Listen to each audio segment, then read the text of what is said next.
sini dari kami dari kelompok 10 ingin mempresentasikan materi tentang organisasi. Yang pertama saya memperkenalkan diri, nama saya Eko Prayoga dan teman saya namanya Hena, Merlin Gebianti, Rocky Abdul Jalil, dan Johan Alamsyah. Next boy.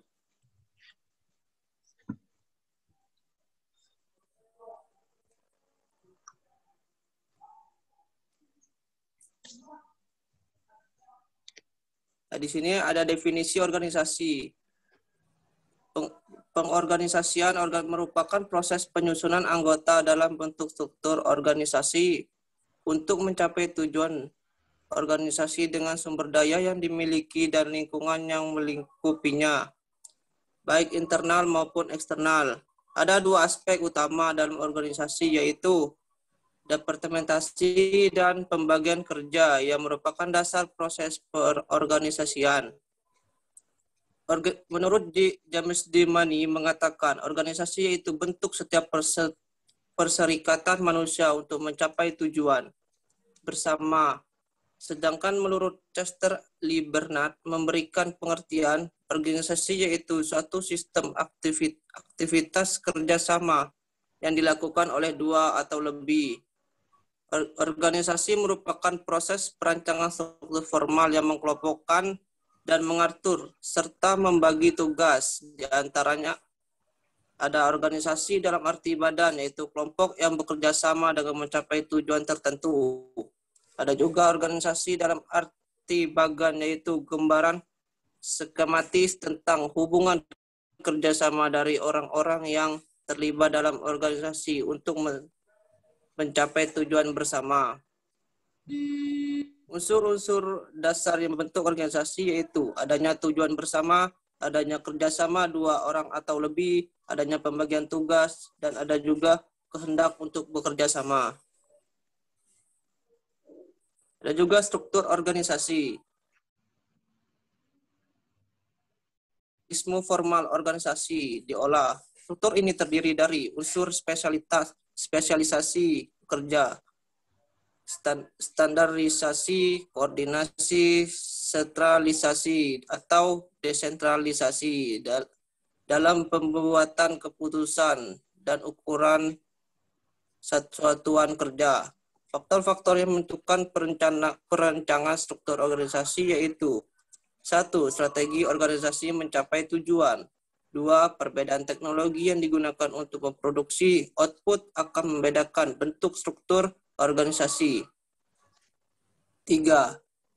Kemampuan dan cara berpikir para anggota serta kebutuhan mereka juga lingkungan sekitarnya perlu dipertimbangkan dalam penyusunan struktur perusahaan. 4. Besarnya organisasi dan tujuan kerjanya pengaruh struktur organisasi. Unsur struktur organisasi terdiri spesialisasi kegiatan, koordinasi kegiatan, standarisasi, sentralisasi, dan desentralisasi pembuatan keputusan. Ukuran dan terakhir ukuran satuan kerja. Ya, kemudian dilanjutkan oleh Hena. Baiklah, di sini saya akan melanjutkan presentasi dari teman saya tadi. Prinsip-prinsip organisasi atau organisasi.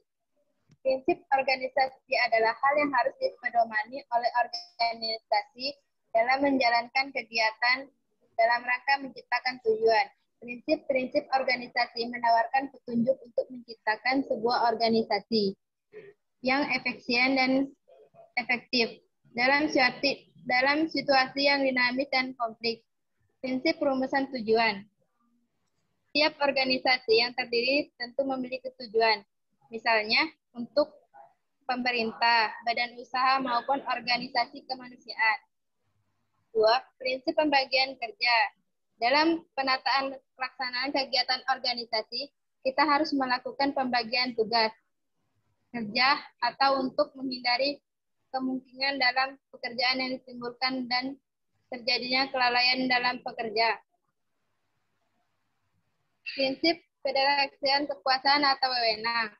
Dalam menjalankan kegiatan, suatu unit harus diberi kekuasaan untuk melaksanakan tugas-tugas yang dapat diminta pertanggungjawabannya. Prinsip tingkat pengawasan, perjalanan suatu organisasi dalam mencapai tujuan yang telah ditentukan. Harus kita pastikan untuk menjalankan dan melaksanakan sistem pengawasan. Prinsip rentang manajemen. Dalam suatu organisasi, perlu kita perhatikan suatu efektivitas dan sebuah efisien dari orang pemimpin yang dapat membawahi beberapa orang di bawahinya sehingga seorang pemimpin dapat melakukan tugas kepemimpinannya. Prinsip kesatuan pemerintah. Dalam menjalankan sebuah organisasi, seorang bawahan bisa mempunyai seorang bos atau atasan. Prinsip koordinasi ialah usaha untuk mengatasi seluruh kegiatan unit-unit organisasi agar tujuan dapat mencapai tujuan organisasi secara keseluruhan. Baiklah, saya akan melanjutkan materi selanjutnya. Jenis-jenis organisasi berdasarkan tujuannya. 1. Organisasi niaga. Organisasi niaga dibentuk dengan tujuan mendapatkan keuntungan. Keuntungan inilah yang dipergunakan untuk mengoperasikan organisasi itu sendiri serta mensejahterakan orang-orang yang terlibat di dalamnya. 2. Organisasi sosial. Organisasi sosial adalah sebuah perkumpulan yang dibentuk oleh masyarakat baik berbadan hukum ataupun tidak. Organisasi sosial berfungsi sebagai sarana partisipasi dan aspirasi masyarakat dalam proses pembangunan bangsa dan negara. Organisasi sosial bertujuan untuk meraih tujuan tertentu yang tidak dapat diraih oleh perorangan. Pada awalnya, organisasi ini dibentuk dari berbagai macam norma yang ada dalam masyarakat. 3. Organisasi regional. Organisasi yang luas wilayahnya meliputi beberapa negara tertentu saja. Peran yang dimainkan oleh organisasi-organisasi regional sangat berbeda bergantung pada karakteristik organisasi tersebut. 4. Internasional. Organisasi yang anggota-anggota meliputi negara di dunia. Sekitar 4 dekade yang lalu, organisasi internasional identik dengan sudut pandang government atau oriented karena dalam melakukan hubungan internasional yang berperan aktif adalah aktor negara yang dalam hal ini merupakan perwakilan resmi dari sebuah negara. Proses pengorganisasian. Pertama, memperinci seluruh pekerjaan yang harus dilaksanakan untuk mencapai tujuan organisasi. Karena organisasi itu dibentuk berdasarkan suatu tujuan, maka kita harus merinci seluruh pekerjaan yang akan dilakukan agar dalam proses pencapai tujuan bisa sesuai dengan apa yang dikerjakan dalam organisasi. 2. Membagi pekerjaan ke dalam aktivitas-aktivitas secara logis dan menyenangkan dapat dilakukan oleh seseorang atau oleh sekelompok orang. Biasanya dalam organisasi yang telah merinci pekerjaan apa yang akan dilakukan, organisasi tersebut akan membagi pekerjaan tersebut ke dalam bidang-bidang tertentu. Dengan kata lain, yaitu pekerjaan dikelompokkan sesuai kualifikasinya, lalu dibagi ke dalam bidang-bidang dalam organisasi. 3. Mengkombinasikan pekerjaan anggota organisasi dalam cara yang logis dan efisien. Setelah dibagi pekerjaan, maka perlu dibagi bagian-bagian atau divisi-divisi organisasi untuk melaksanakan pembagian pekerjaan tersebut. 4.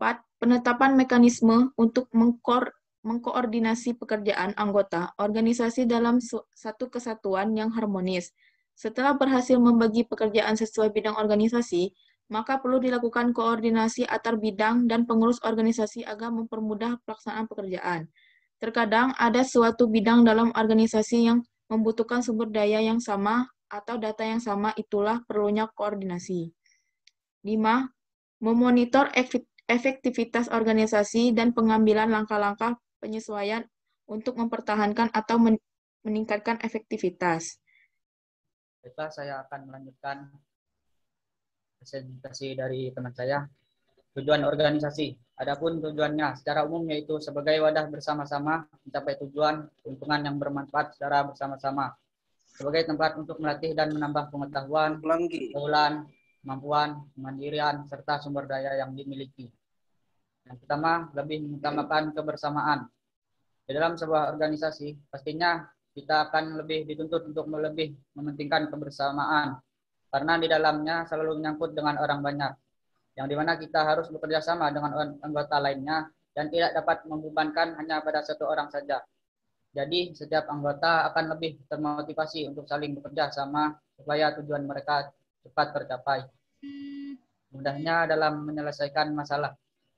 Masalah adalah hal yang tidak akan pernah kita hindari, namun bisa bahkan harus kita atasi.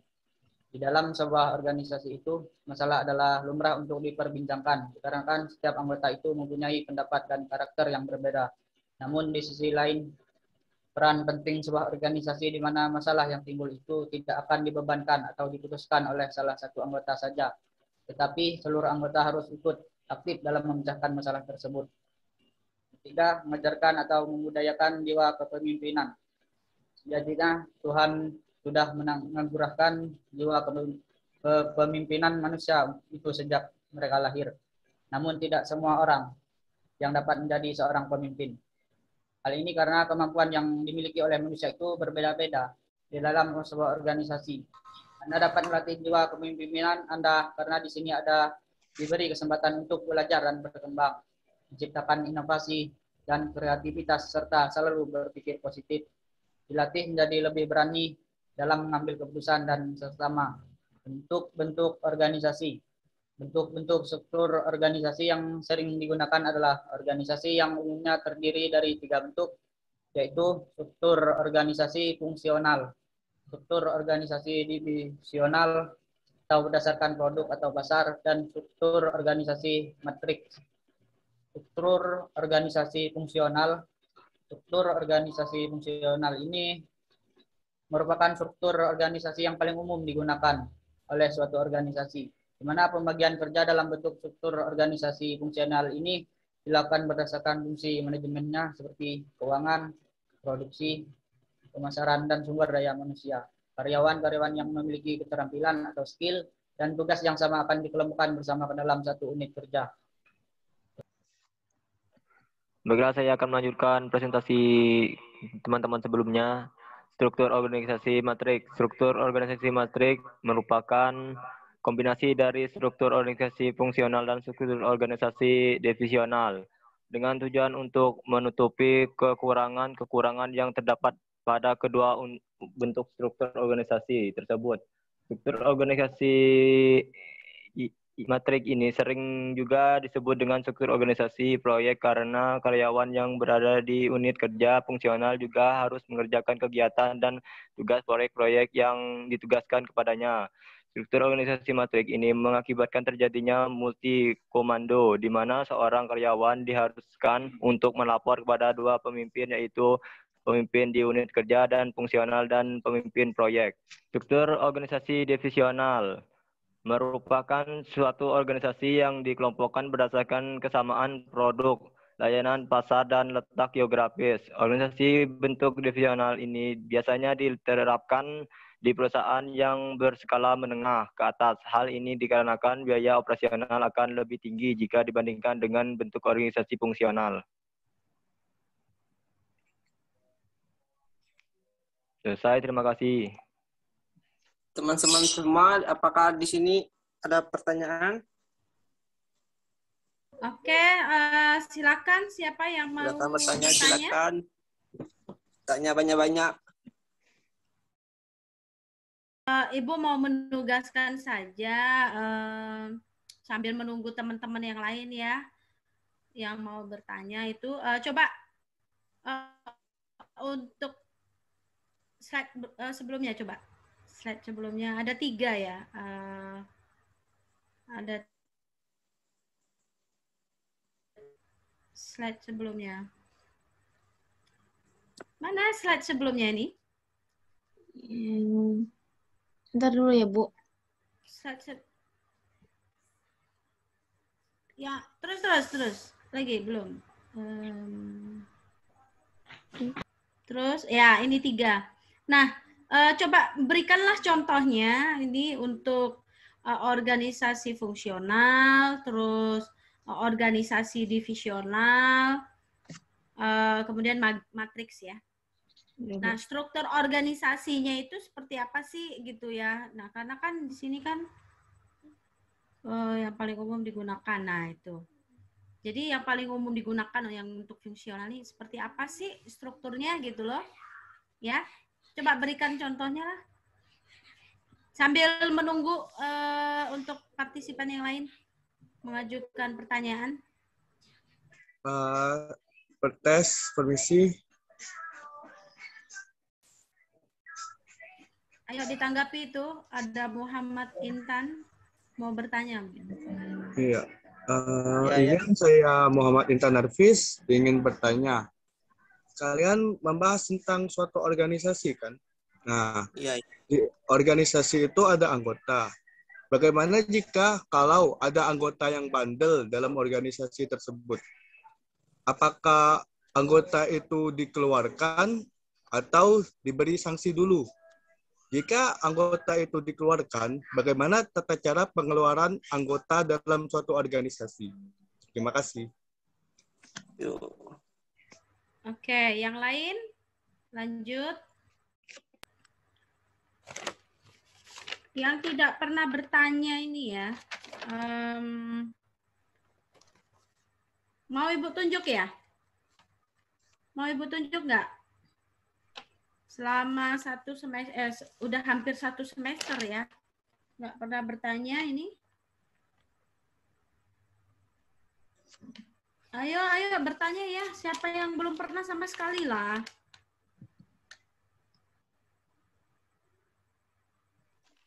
Bu, izin Ya. mau bertanya, Bu. Ya, oke, silakan. Saya mau bertanya, upaya apa yang harus dilakukan suatu organisasi agar tetap eksis atau mampu menjalankan fungsinya secara optimal? Itu aja, Bu. Terima kasih.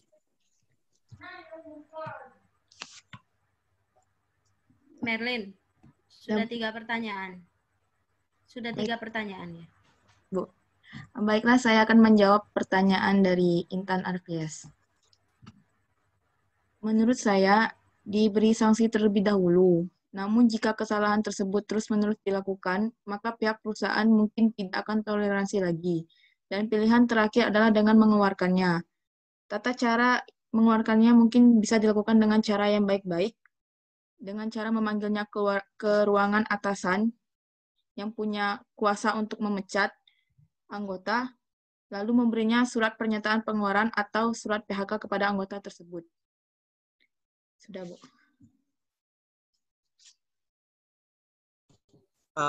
Tes. Ya. Tiap organisasi kan ada divisi itu. Kalau ketua divisinya yang bandel gimana? Biasanya pikir-pikir panjang nih ya. Apalagi dia ada hubungan ini ya.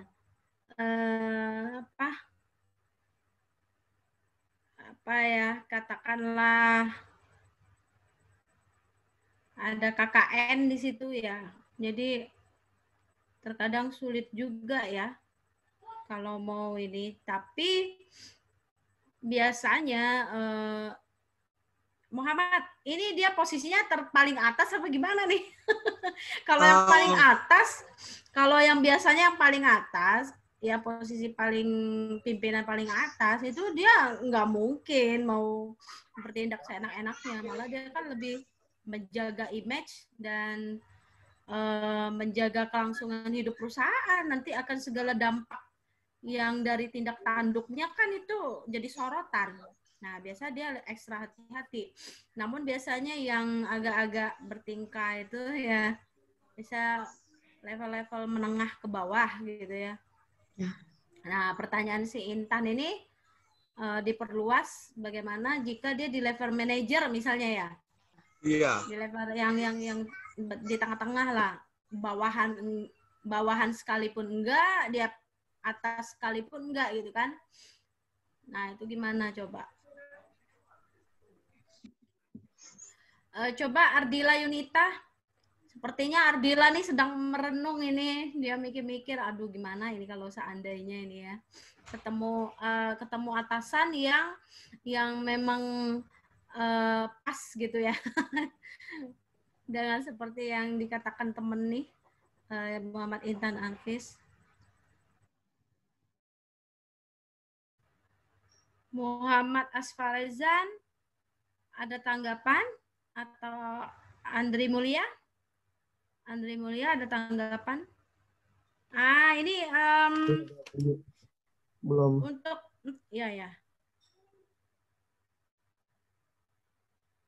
Ya. Untuk yang sudah bekerja nih, khususnya bekerja di kantoran. Andri Mulia? Bagaimana nih Andri Mulia? Apakah pernah berhadapan dengan mana dia? Kalau untuk ada Andri Mulia nggak? Ada.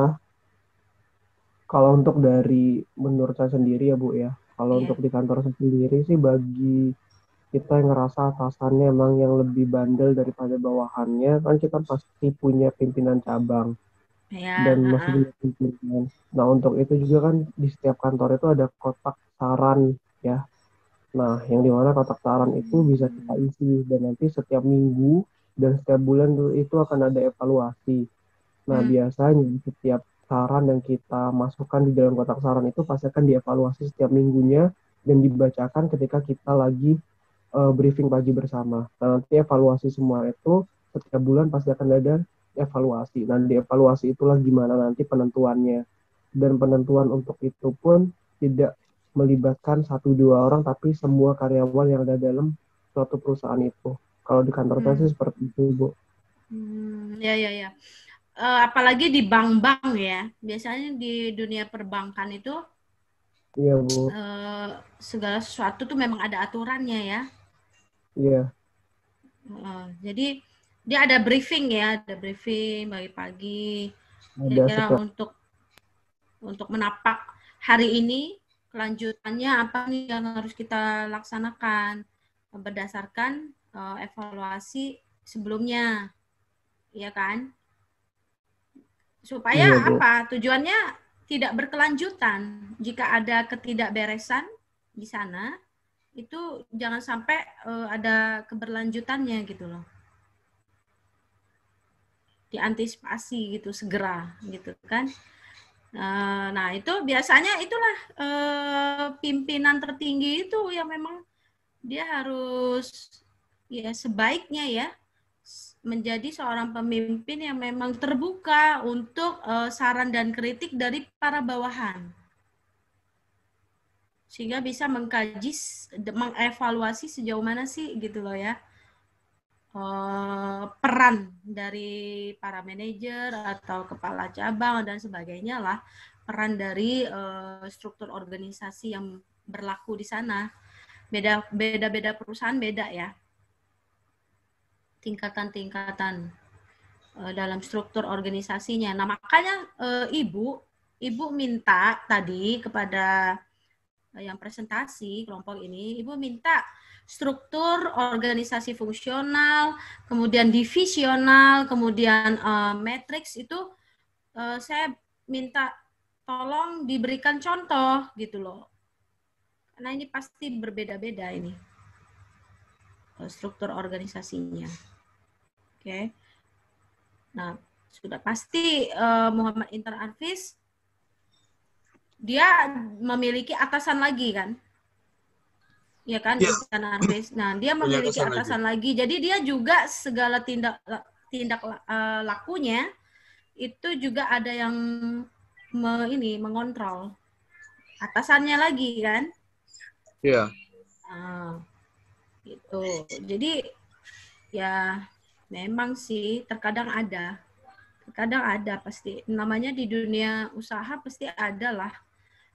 Karena kan berisikan manusia-manusia ya, human. Human itu kan di mana-mana berbagai karakter, berbagai pola pikir masing-masing ya kan. Nah itu. Oke. Gimana Muhammad Intan? Sepertinya sudah cukup sih seperti yang dijelaskan oleh Andri tadi. Jadi pengeluarannya dengan evaluasi kan. Iya, sudah cukup. Terima kasih Andri dan Ibu. dan kelompok yang presentasi. Ya, pada intinya segala sesuatu jangan ambil keputusan sepihak, ya kan? Iya. Itu saja. Apalagi sampai pemecatan. Segala sesuatu ada prosedurnya. Oke, untuk pertanyaan yang lain, apa yang Ibu dulu nih, supaya lebih ini ya. Sudah ketemu belum? Johan Alamsyah, Eko Prayoga, di-on-kan videonya. Izin Bu, mau menjawab soal Sarul. Oke, silakan. Pertanyaan dari Sarul. Upaya yang harus kita lakukan suatu organisasi agar tetap eksis atau mampu menjalankan fungsinya secara optimal. Yang harus kita lakukan adalah organisasi ini harus memiliki deskripsi yang jelas dan benar, visi dan misinya. Yang kedua, adanya kedisiplinan, baik itu dalam waktu bekerja maupun mengerjakan suatu pekerjaan. Yang ketiga, adanya program kerja dan tujuan yang jelas. Adanya komitmen dan kerjasama yang solid dari manajemen karyawan untuk memajukan organisasi ini. Yang kelima, membangun hubungan baik dan kerjasama dengan organisasi lain. Yang terakhir, adanya reward atau punishment sebagai motivasi. Itulah yang dapat saya sampaikan. Apakah Sarul sudah mengerti? Oke, jawaban Anda saya terima kasih. Pertanyaan yang mana lagi yang belum? Pertanyaan Ibu, Bu. Yang lain masih ada nggak mau bertanya? Ya, Bu, mau bertanya, Bu. Ya, silakan. Ya, Bu. Perkenalkan, saya Fahmi, izin bertanya. Nah, bagaimana... NIM-nya? 131. Oke. Bagaimana mengatur perbandingan proporsi waktu organisasi dengan akademik? Sekian. Bu.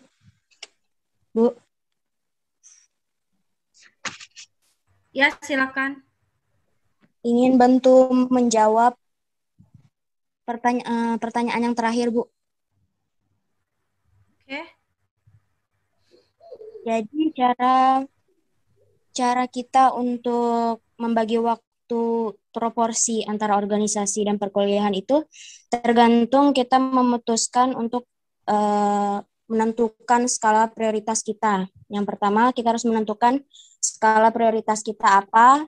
Lalu yang kedua, menjalankan skala prioritas kita itu dengan konsisten. Selanjutnya itu kita cermat dalam memilih organisasi di mana kita tahu batasan mana kita mampu untuk menjalankan organisasi itu. Di mana kita kan nggak bisa mengikuti banyak sekali organisasi dalam satu waktu. Maka kita harus cermat memilih organisasi. Lalu selanjutnya itu jangan menunda pekerjaan. Di situ kita bisa menentukan skala prioritas tadi dengan jangan menunda pekerjaan. Selanjutnya itu pikirkan lagi tujuan kita tuh ingin berkuliah. Tujuan berkuliah kita kan ingin lulus dan mendapatkan nilai yang baik. Sambiannya itu kan dengan berorganisasi untuk mencari relasi dan pertemanan. Maka yang seperti saya katakan di pertama, kita harus menentukan skala prioritas yang dijalankan dengan konsisten. Sekian, terima kasih. Mohon maaf bila ada kurangnya. Tadi siapa namanya? NIM? Sri Dewayanti, NIM belakang 120, Bu. Coba siapa tadi? Merlin? Merlin juga mau ini ya, jelasin. Tadi Johan jawab yang fungsional atau divisional? Fungsional. Tadi saya juga mau menjawab fungsional, Bu. Iya, tapi terus apa? Coba dari versi kamu apa? Contohnya seperti Dewan Direksi Perusahaan. Dalam perusahaan adalah orang yang profesional yang diberikan tugas untuk memimpin sebuah perusahaan. Terus ada manajer perusahaan. Orang-orang profesional dalam sebuah perusahaan yang memiliki tugas untuk memimpin secara menyeluruh masing-masing bidang manajerial yang di bawahnya. Di bawah manajer terdapat ada manajer SDM atau Human Resources. Terus ada manajer keuangan, manajer produksi, manajer pemasaran, dan manajer purchasing. Sudah, Bu? Iya, itu udah jelas. Ya seperti itulah kalau struktur organisasi kan dia tingkatan-tingkatan pimpinan dari yang paling atas, menengah, terus turun ke bawah. Tapi kan dia beda-beda di setiap perusahaan, nah, tergantung dari yang 3 itu tadi. Apakah dia fungsional, apakah dia divisional, apakah dia matriks gitu loh ya. Nah, terus yang membedakan dengan yang lain apa? Misalnya matriks gimana? Tadi kamu menjelaskan fungsional ya? Ya, Bu. Nah, kalau divisional. Assalamualaikum, Bu. Saya mau menjawab pertanyaan tentang divisional. Divisi tentang divisional mencangkup dari direktur sebagai atasan dan manajer ada 2, manajer komponen dan manajer perangkat. Manajer komponen terdiri dari manajer IC, manajer display, dan manajer baterai. Sedangkan wakil direktur dari divisi perangkat, manajer smartphone, manajer tablet PC, dan manajer laptop. Sudah, Bu. Jadi ini contoh untuk perusahaan apa? Elektronik Perusahaan gitu ya? Elektronik ya, Bu, elektronik. Oke. Itu contoh ya, contoh. Oke, yang lain? Bu, saya boleh menjawab, Bu? Ya, siapa? Merlin. Tunggu, saya lagi... Siapa? Merlin. Ya, silakan. Di dalam struktur organisasi matriks terdapat direktur yang mengkepalainya. Kemudian di bawah direktur terdapat 5 bagian manajer, yaitu manajer production, quality control, engineering, logistik, dan planning. Kemudian setiap manajer dibagi menjadi manajer proyek, seperti proyek A, proyek B, dan proyek C, tergantung proyek yang sedang dikerjakannya. Itu, Bu. Ya, jadi secara singkatnya yang membedakan fungsional, divisional, dan matriks itu apa? Yang tingkatannya lebih detail, lebih rumit lah, katakanlah dia bercabang-cabang lah. Ya. Yang mana? Yang mana menurut kalian? Kalian ada 5 orang nih ya, 5 orang anggota ya. Fungsionalkah atau divisionalkah atau matrikskah?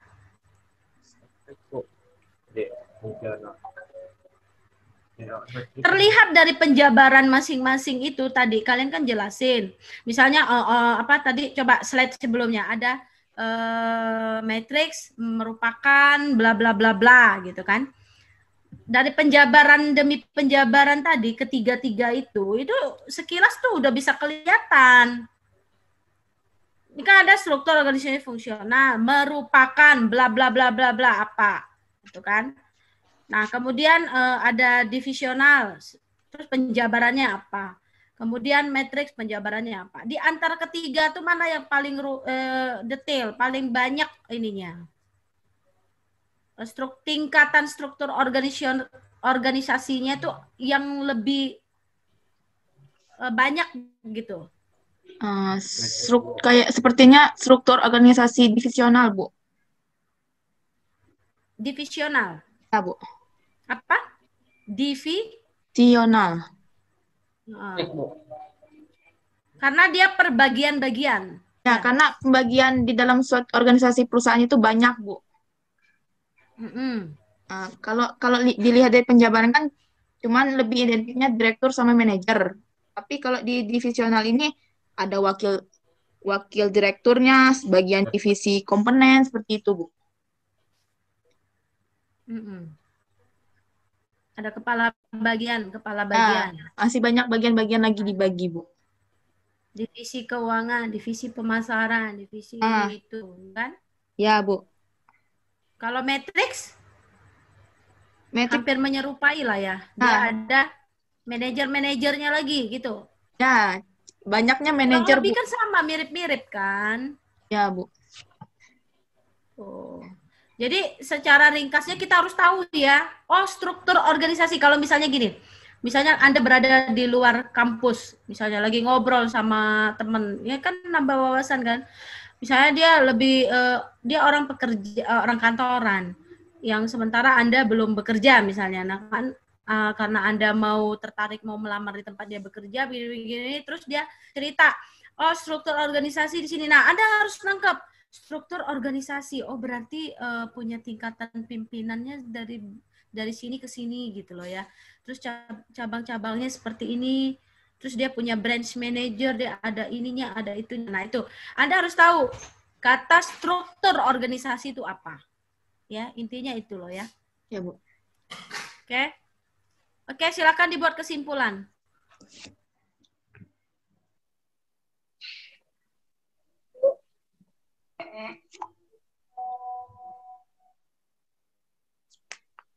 Di sini saya akan menyampaikan kesimpulan dari presentasi kelompok kami.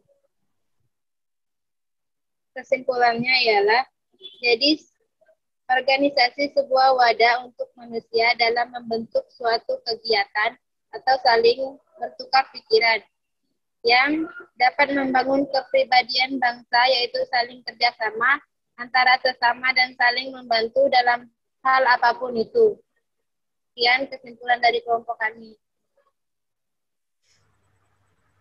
Jadi kita mempelajari materi minggu ini untuk tujuannya apa? Kita mengenal lebih dalam tentang organisasi. Organisasi itu bisa dikatakan ya sebuah wadah atau apa? Katakanlah kalau di dunia ekonomi itu layaknya seperti sebuah perusahaan. Jadi di sana itu pasti ada yang namanya struktur organisasi. Ya, dia ada tingkatan atau pembagian untuk apa memanage. Ya, di setiap bagian apa misalnya yang ada di sana tergantung dari jenis perusahaan. Apakah dia manufaktur, apakah dia bergerak di bidang jasa atau di dunia perdagangan atau perbankan atau di bidang pelayanan jasa dan sebagainya gitu lah ya. Jadi di masing-masing perusahaan itu di mana-mana pasti berbeda-beda struktur organisasinya. Namun tujuan mereka itu hanya satu ya. Pasti untuk menjaga kelangsungan hidup sebuah organisasi atau sebuah perusahaan. Ya. Dikala memang ada timbul atau sebuah permasalahan itu datangnya dari eksternal, nah itu caranya bagaimana gitu kan? Atau seperti yang tadi Muhammad Intan Arfis memberikan pertanyaan itu menyangkut permasalahan yang timbul dari internal, ya kan, dari internal. Nah jadi baik internal maupun eksternal, nah itu cara mengatasinya bagaimana, dan ada pihak-pihak yang terkait di dalamnya yang memang mereka memiliki wewenang, ya, memiliki wewenang untuk mengatasi masalah tersebut dalam mengambil keputusan, ya, untuk memecahkan sebuah permasalahan yang muncul di setiap organisasi atau di setiap perusahaan. Jadi segala sesuatu ada prosedurnya, ya, sesuai dengan tingkatan dalam struktur organisasinya, ya. Nah itu jadi semoga menambah wawasan kita semua, ya, meskipun Anda belum kebanyakan belum pernah bekerja dan belum pernah berpartisipasi di perusahaan manapun, ya anggap saja ini persiapan buat Anda, ya. Jadi ada manfaatnya Anda mempelajari ini, materi hari ini, minggu ini, ya, tentang organisasi, sehingga Anda bisa lebih siap untuk terjun di dunia di dunia pekerjaan lah ya. Oke. Sekian ya pertemuan kita malam ini, kita akhiri ya. Ya, Bu. Silakan di close recordingnya. Tetap jaga kesehatan dan tetap semangat ya.